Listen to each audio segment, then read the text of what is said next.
welcome to the Communities of Opportunity Policy and Systems Change RFP information session. My name is Kalaya Domingo and I work for Public Health on the Communities of Opportunity Initiative. And next to me is... I'm Alice Ito. I'm at Seattle Foundation, also working with Communities of Opportunity. Great, and today we're going to be going through some slides, sharing some information about Communities of Opportunity and our Policies and System Change Grant. We're going to go over some details about the RFP. We're going to have some time for some questions.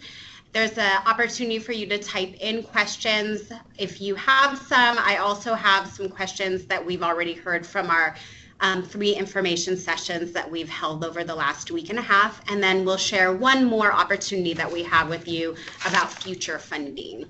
So to share more about Communities of Opportunity, I'm going to have Alice tell a little bit more. Thanks. And as you can see here, Communities of Opportunity is first and foremost a community-driven initiative. And our goal is to increase health, social, economic, and racial equity in King County so that all people thrive and prosper regardless of race or place.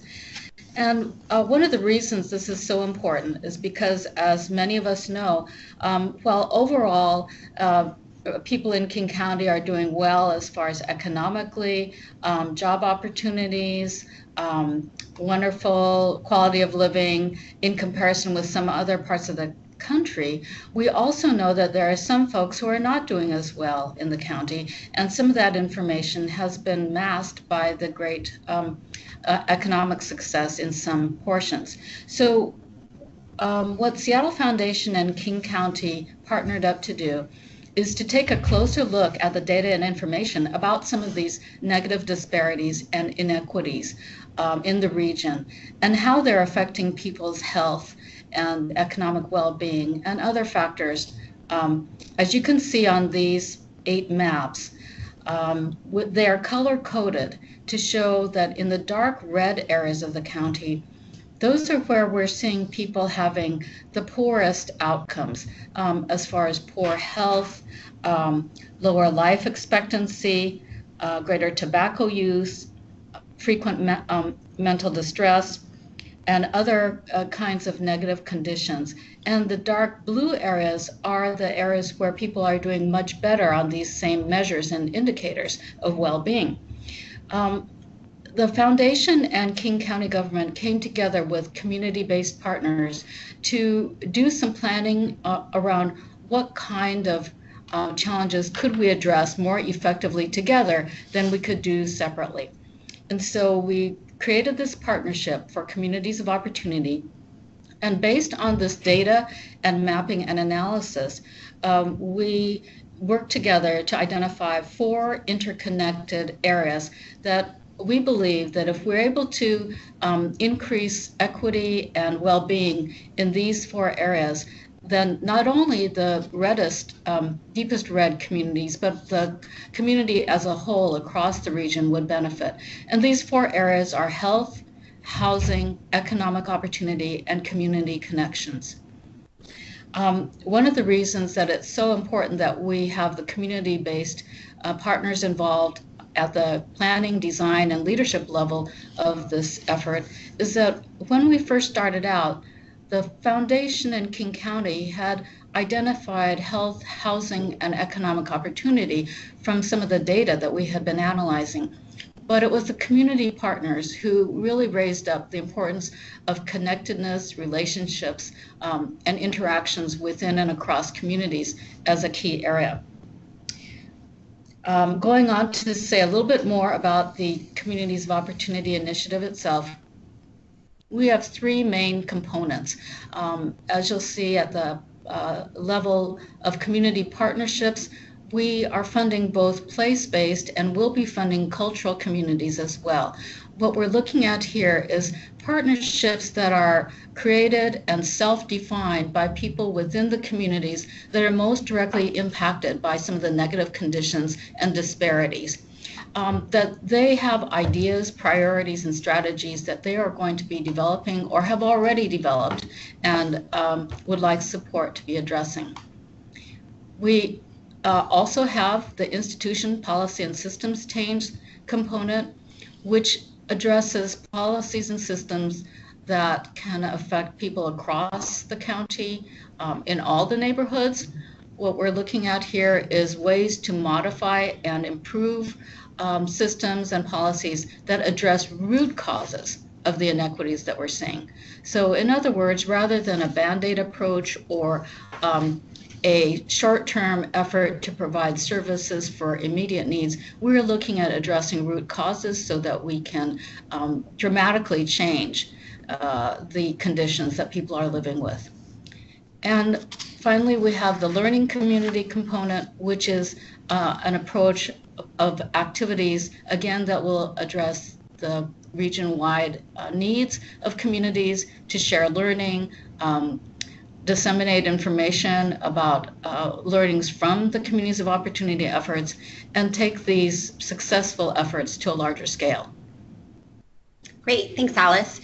So I'm going to go into a little bit more information about this request for proposal. So these are going to be one-time grants to invest in community engaged or community led efforts. And what they'll be supporting is capacity or building of systems to impact systems and policies. So these are going to be community-led efforts that are going to be focused on the 4 result areas that Alice had talked about: community connections, health, housing, and economic development. The grantees are going to be participating in a cohort model to also develop and inform a shared COO policy agenda that I'll be talking about in a little bit. So the total amount of funding that we have is $2.5 million, and this is going to be hopefully determined, and grantees will be picked by the end of the 4th quarter of 2017 or potentially early in 2018, depending on how many applicants we receive and how quickly we can move through the process. And the work will go for 1 year through December 2018. We will have, we are going to have 3 goals for this funding, and there's going to be 2 levels of funding that I'm going to talk about. But for all of the funding that we give out, we want to really see that there's an increase in communities organized and readiness to be responsive to inequities, and we want to see this work done by those that are impacted most, I don't know what the word is, those that are impacted in the communities themselves. So that's really supporting community-led efforts to address community connections, the economic opportunity, health, and housing. And then with our cohort, we want to increase the connections amongst the grantees. And this is also throughout COO. We want to build connections between both the policy system grantees as well as other organizations in our geographic community work as well. So, excuse me, I fumbled a little bit because I thought this slide was earlier. So there's 2 types of grants that we're going to be giving.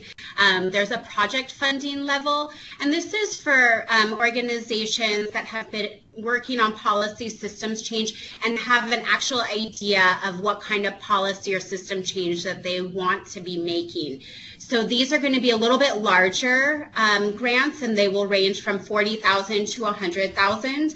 And then we have capacity funding, and this is new this round. So this is really about organizations and communities that want to strengthen their capacity and ability to engage in systems and policy change work. And these are going to be smaller grants up to $25,000. And so this will mean that those organizations are really going to be building and convening so that later on they might be able to impact a policy or system change. We also are going to be funding partnerships, and these partnerships can actually work on projects at the project level or the capacity level, and they're eligible to apply for up to $200,000. So what do we mean when we are talking about policy and systems change? As you probably know, policies can be laws or regulations, and in our case for Communities of Opportunity funding this time, they could be laws or regulations at any level of government. It could be local, it could be city or county, state, or possibly federal. However, we want to be clear that whatever the level of government or laws or regulations and policies that you might be looking at, that is, the scope is reasonable and doable within the time frame and with the amount of funding that's available. So some policies that your organization might already be working on or would be proposing to work on could be policies that are held by and implemented by either public governmental agencies or entities, or they could be private organizations. And so, for example, school policies are often an arena where community members would like to make a change, they would like to see some improvements. That could be a possibility, as well as perhaps communities might be looking at some issues that are affecting people statewide, but the focus itself would be on the impact here in the King County geographic area. And as far as systems change, again, think about how people's lives are affected in these 4 result areas and the systems that affect them in relation to, for example, their health systems, systems that affect whether they can afford their housing and whether, if they do have affordable housing, is it healthy housing? Think about also the way that different sectors and different systems can interact with each other. So for example, one thing that's happening right now and affecting a lot of people is that our transportation system is not really adequate to assist a lot of people who, for example, may have jobs in Seattle, but can only afford their housing far away from Seattle. So those are 2 large areas of systematic change that interact with each other. Some examples of some past projects that were funded in the policy and systems change arena include a youth-led area where youth in the Highline School District were very concerned about meals and foods that were not really appropriate to some of their cultural needs, as well as perhaps not being as healthy as they could be. Youth were seeing their friends or even themselves sometimes not actually eating the food that was available. And so they decided to do something about it and created some alternatives, some options that they proposed to the Highline School District. Another example was an Ethiopian community-led coalition that was very concerned because they were seeing many of their community members becoming homeless. And because of their visa situations and other concerns, perhaps were reluctant to go to other organizations providing assistance to homeless or near homeless people. And so they created their own coalition to address some specific needs and concerns in this arena. There was also the launching of a King County Latino policy agenda coordinated by a coalition of Latino serving organizations led by and for Latino community members, addressing a range of civic issues and coordinating advocacy on policy improvements. And finally, there was the effort to address the minimum wage and economic opportunity, particularly for people who were at the lowest rungs of wage, and how to improve their economic opportunities for themselves and their families. Thanks. So while we have a lot of things that our funding can provide support for, we do have a couple of areas where this funding is not intended to support. So as Alice said, we have some strategies around our geographic work. So we have some direct COO place-based grantees in SeaTac, Tukwila, Rainier Valley, and White Center. And those individuals have gone through a co-design process with us, those organizations have, and they are now beginning to implement the strategies that they've identified. And so this funding cannot go to those strategies that were identified in the co-design process. We also can't fund direct services. This RFP is really supposed to support changes or influence larger systems and policies that can impact long-term and a wide variety of populations and communities. So while we might use some of this funding to support systems change in direct services, we don't want to pay for direct services. Again, because this money is public funds, there are some lobbying limitations, and it's a combination of public and private. The Seattle Foundation and King County are partnering, and so there is a mixture of funds, and there are some lobbying limitations on the public funding. We have some specific restrictions, and so to learn more about that, you can look at the actual RFP, or you can email us or look on the King County webpage to identify what might not be allowable under this funding. So I want to talk a little bit about the application. You should see the RFP, and if you don't have the RFP, it's on our website or BSK blog. And there's some other materials along with the RFP. There is a cover sheet, and this cover sheet is very specific, and we'd like you to fill this out if you're going to be submitting an application. This gives us some information about the organization and a little bit of a project description. So we would like you to use this. And then you're going to develop a narrative, and you'll see the criteria for the narrative in the RFP. And there's going to be different criteria if you're going to be applying for the project level or the capacity level. And with that criteria, there are some categories. First, we want to see you present the challenge or opportunity. We want to see the approach and the anticipated results that you're hoping to achieve. And then we want to show that there's community engagement and leadership in this work, that those communities that are most impacted by the issues or the policies or system change actually are leading the effort. Those are the three areas that we are really looking for. They're most heavily weighted. And then we also want to have documentation of your qualifications and experience. Why is your organization well positioned to lead or do this work? And then collaboration. Who else are you working with, or have you engaged in the proposal or in the development of the idea? And those are all laid out on page 5 of the RFP. We also, if you're going to be applying for the project level, expect a work plan of activities. And this is just like a one-page bulleted description of some of the things that you would do, and then your timeline and what you hope you would see. We recognize that policy change can take a long time to do, and so within a year, what are those results that you think that you would be able to reach?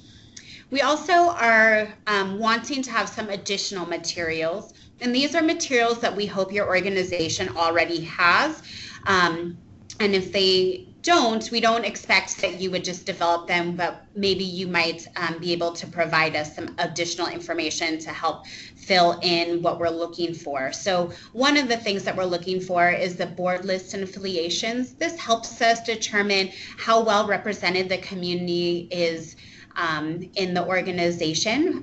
Your current fiscal year organizational operating budget. This helps to give us a picture of the financial health of the organization.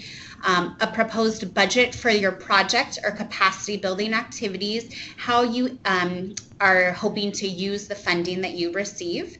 And then we'd like to see a most recent IRS 990. We've had some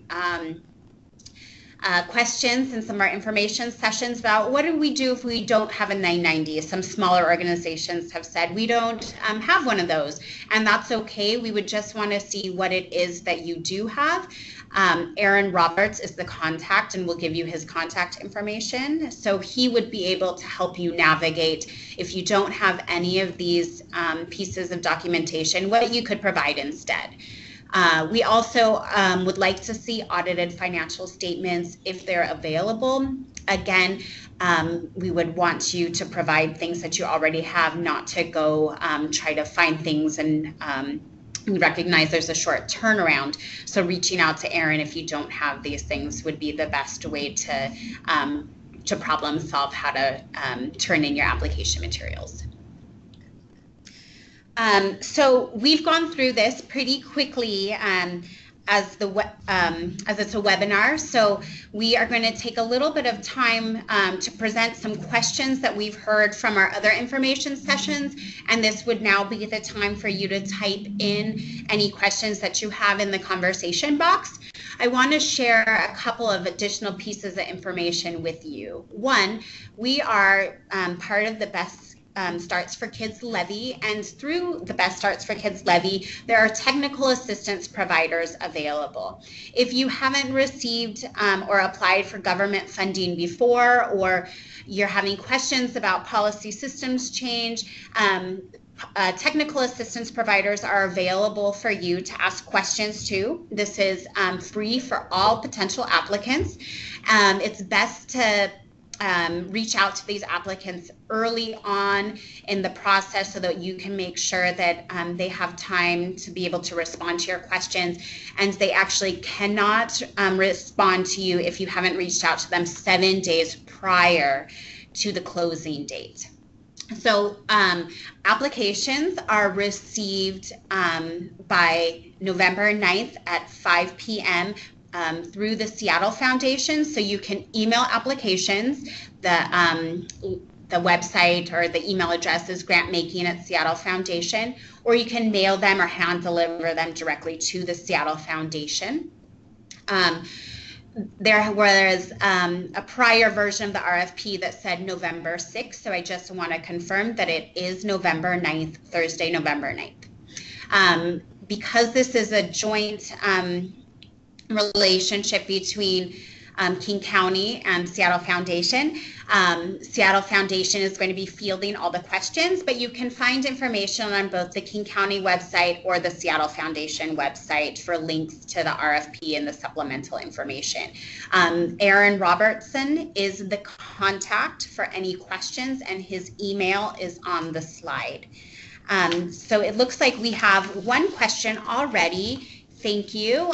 The question, does the impact have to be local to King County, or can the impact be statewide? Would you like to answer that, or do you want me to? I can start. So what we've said in other information sessions is that, yes, it can be statewide, but in your application, we want to know what will it be impacting locally in King County. So how will, if it is statewide, what will the impact be on King County residents? And we want to make sure that that is central to the application. Let's see. Can you talk more about the cohort and the additional funding that comes with that? What does this entail? Great question. Thanks. I was going to answer that. So the cohort is new this year. We haven't done this previously, and Aaron Robertson has led the other information sessions. So I'm going to share with you sort of what his idea about this is. So this is our third round of policy and systems funding, and what we're hoping is that through this process of the cohort is that grantees can share what areas they want to be working in, what their policy targets are for the future, and hopefully then this can impact our future funding for policy and system grants to come up with some policy targets. What it will actually look like in the implementation, I think we're still working out. There is an associated additional $15,000 per grantee to participate in this, and there would be regularly scheduled meetings, potentially every other month or quarterly, where grantees would come together. They might work in their shared results areas, or they might work across results areas to identify these policy targets. If applying as a group of organizations, do all organizations need to provide the 990 audited financials? operating budget board member lists and affiliations. Great question. We got this question also from other groups. So we would want to see that there's a lead organization. And with that lead organization, they would be required to put in those additional documents, the 990, the financials, the operating budget.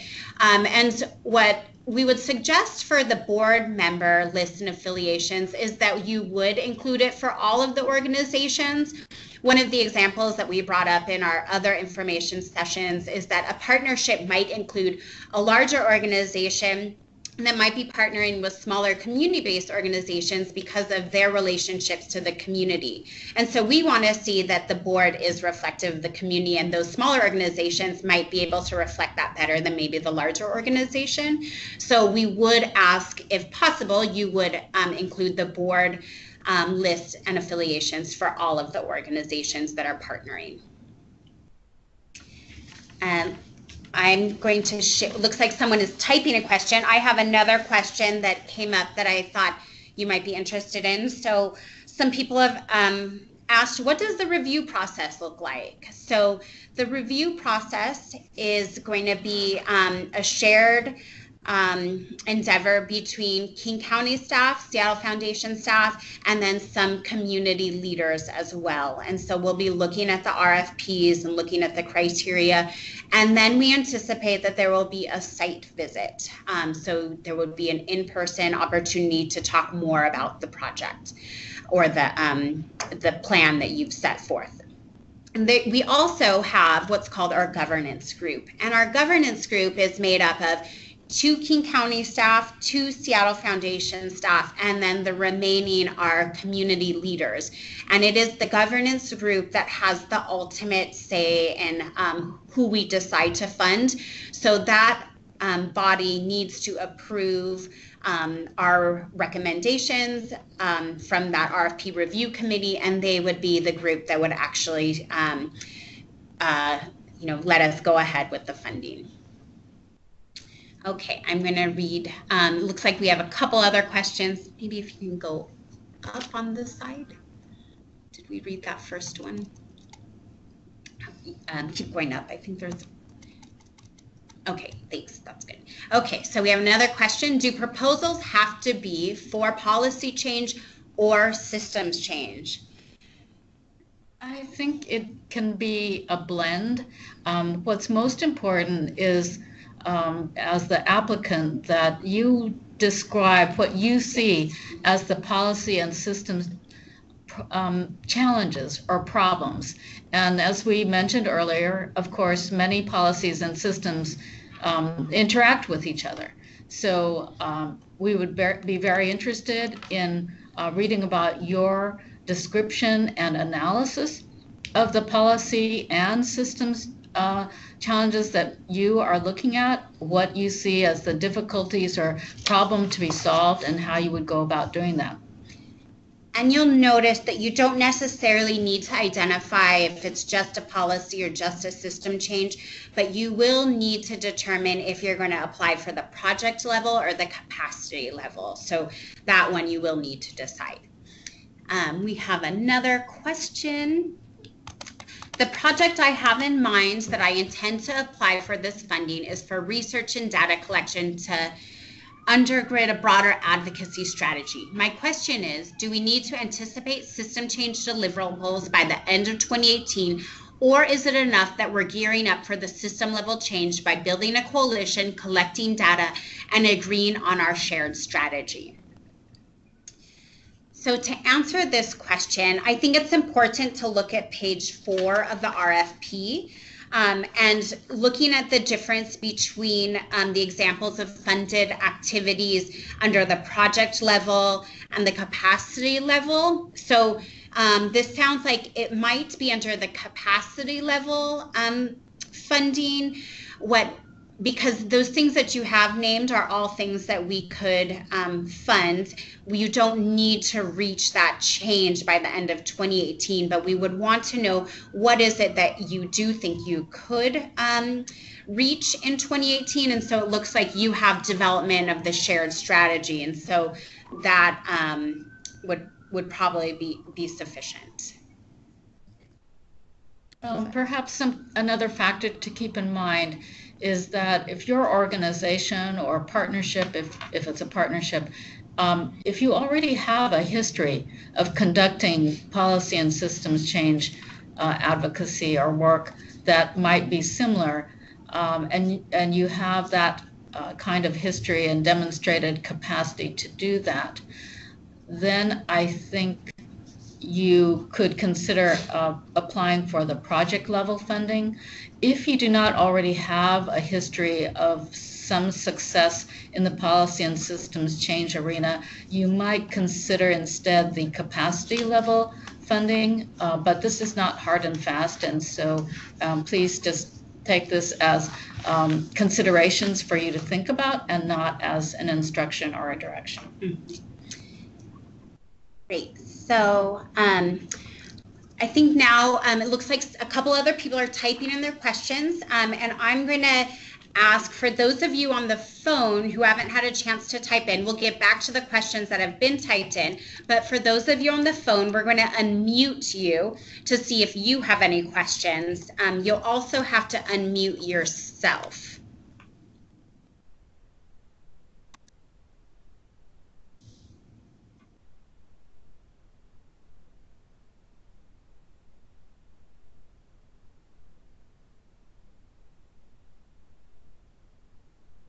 So if anybody on the phone does have a question, now is your time to go ahead and unmute yourself and ask a question.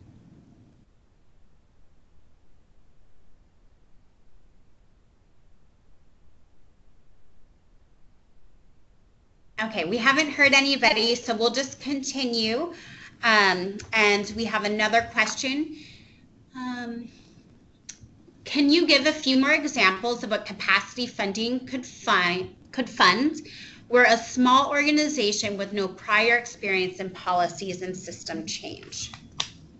Great. And this is new, so we don't have a ton of examples about what we funded in the past. The examples that Alice had shared were some of our past funding, and that was really at the project level. So I'm going to read in the RFP, and unfortunately, it doesn't give you more information than what you already have, but really you could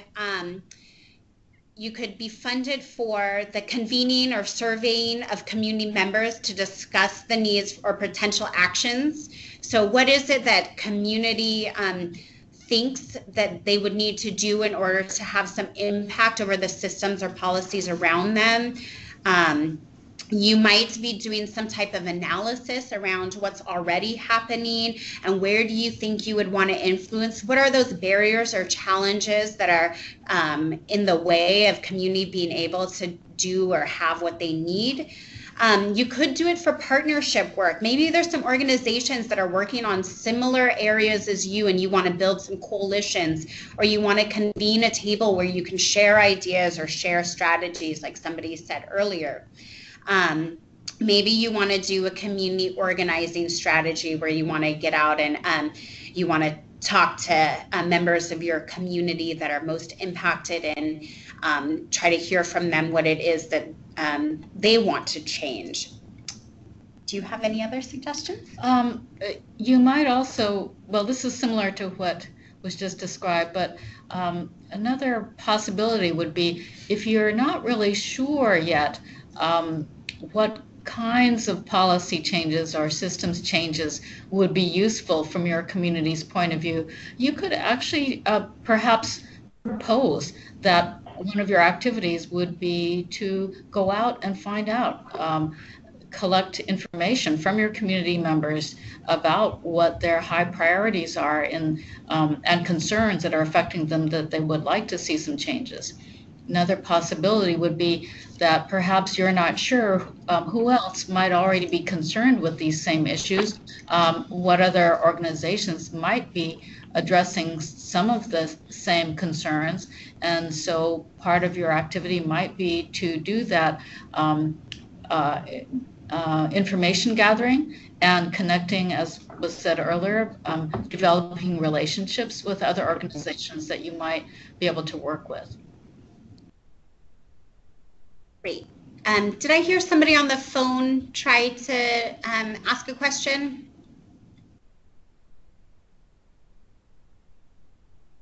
Okay, jump in if you have a question. I'm going to read another one. I'm having a tough time determining which bucket we should apply for. We have a track record of policy change, but don't anticipate that we'll meet our policy change goals by the end of 2018. Suggestions?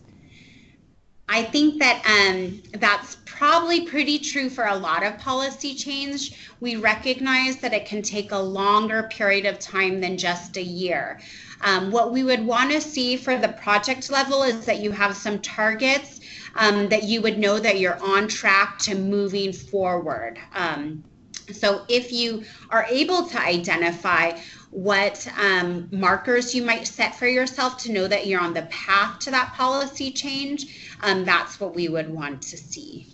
And also, if I could add that as part of your proposal, that you would outline your trajectory toward policy change, so that we could see what your plan and your vision is for ultimately seeing some policy change goals, even though that would be beyond 2018. I could see, for example, a smaller organization knowing that, say, they want to impact housing, but they don't actually have an idea yet of how it is that they could impact it. So they might apply for a capacity grant so they could do some learning and talking with other community partners about what is the best way that they could influence the issue. It sounds like you already have a policy change target, which would be a different level than, say, the capacity. We have another question that came up, is what counts as community engagement and community led?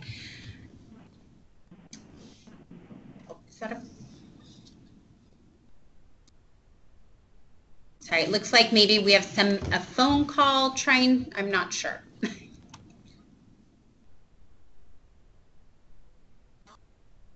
If somebody's trying to talk, maybe you need to unmute yourself.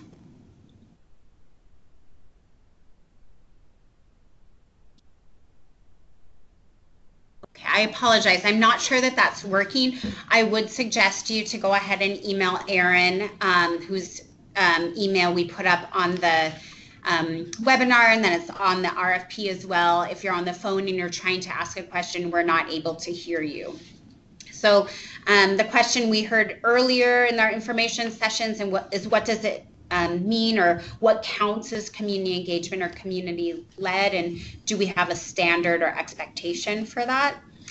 There is no set standard. We recognize that community engagement can mean and look like different things in different communities, and we want you to describe how you've done meaningful community engagement, and how community is leading an effort or initiative. It doesn't mean that one community is going to look like the same as another community, so we don't have a set expectation of what that looks like. I would add, however, some of you may have heard the saying, nothing about us without us. Mm-hmm. And so if you are planning a project about some people who are not actually involved in your planning, you might want to reconsider that before proposing it. I want to go back to one more thing also. In one of the earlier slides and in the RFP, we say that this is one-time funding, and we've had some questions asked about that. This is our third round of policy system change funding, and some people have said, am I eligible? And if I receive this, would I be eligible to reapply later? And yes, we say one time, meaning that it's not renewable after 2018, but you are able to apply for multiple rounds of policy system change funding. So we have another question. Our organization is focused on policy change generally. Is the capacity building fund restricted to a particular project, or could it be considered generalized funding? Do you have an answer to that? The capacity building funding is not meant to substitute for a general operating grant. So it really would ask you to think about in what way might you define capacity building needs for advancing policy change work, perhaps building on the work that you've already done, perhaps deepening your engagement or supporting the leadership from within particular communities that you would like to have more involved in your policy change work. Again, I would like to stress that it's not meant to be just general operating for an organization's general operations. Somebody on the phone, I think we're able to hear you.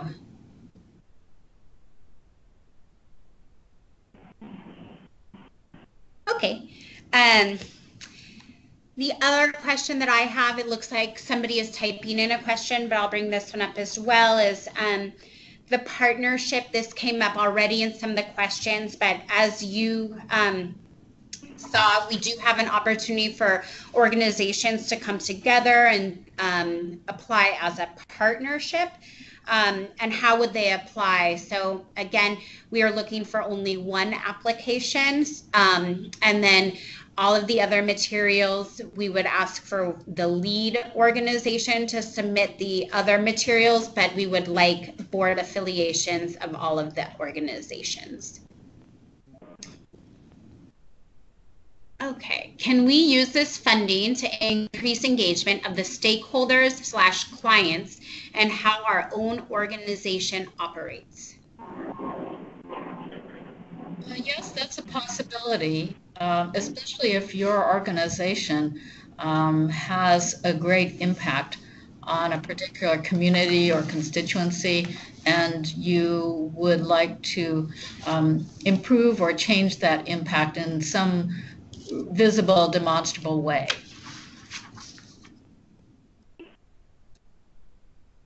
Great. So while I see if there's any remaining questions, I'm going to tell you about another RFP that will be coming. As many of you are probably thinking about, is this the right fit for my organization? We want to make sure that you know about RFP that will be coming out later this fall. Unfortunately, I'm unable to give more information than what's currently on the slide, but I want to share this with you and let you know that it is coming. So we will be issuing a community partnerships RFP, and we're going to focus again on geographic communities, those that are facing inequities, isolated rural communities, again with significant disparities compared to the areas in which they are located, and cultural communities. For this purpose, cultural communities are groups that share characteristics and experience disparate health and well-being outcomes. We'll have $2.7 million to fund, and applicants may apply for up to $300,000 per year. Again, the partnership, and the funding period is going to be hopefully March of 2018 to December 2019. Join Best Starts for Kids blog to look for more information on that release. So I don't see anybody typing any more questions. We'll give a few more minutes because we have about 15 minutes left on the webinar, but our friends here in the room with us are going to be sharing the Best Starts for Kids blog. That again is where you can find the information about the technical assistance. So if you want to reach out to one of them, I encourage you to do so. And then if you want to reach out with additional questions after we leave the webinar, you can reach Erin Robertson at Seattle Foundation. So thank you for joining us today and sharing your really good questions. We look forward to reading some of your proposals.